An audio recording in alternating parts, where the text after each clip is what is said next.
In today's video, I'm going to teach you how to recover from a Google Ads disapproval for malicious or unwanted software.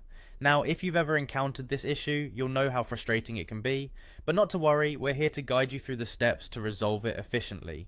First, let's start by opening up your preferred internet browser and heading over to the Google Ads homepage. You can do this by simply typing Google Ads into your search engine or by navigating directly to ads.google.com.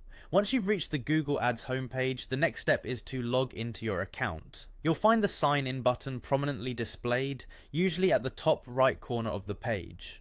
Click on it and enter your login credentials.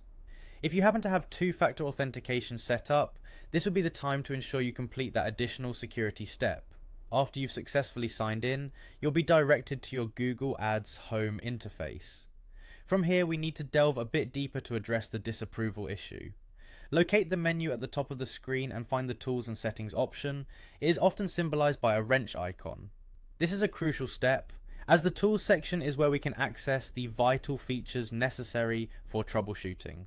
Now, under the Tools and Settings drop-down menu, select Troubleshooting. Navigating to this area will provide you with various options aimed at helping you identify and address issues that Google may detect with your ads. It's a handy feature that saves a lot of guesswork when trying to understand why an ad may not be running.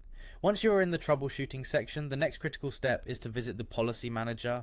Click on Policy Manager, where you can get insights specifically related to policy issues, including those concerning unwanted software or perceived threats Google might have deemed in your ads. Here, you'll be able to see all of the policies that your ads have contradicted, giving you a precise understanding of why your particular ad was disapproved. Following these steps should lead you to the heart of the issue and point you towards any necessary adjustments for your ad campaigns. This process is key for maintaining compliance and ensuring that your ads continue to run smoothly. By following this guide, you should be well on your way to successfully resolving any disapproval issues Google Ads has highlighted. Remember, staying updated with Google's policy changes and regularly checking your ads ensures smoother operation and fewer interruptions. Thanks for tuning in, and I hope this helps in getting your ads back on track.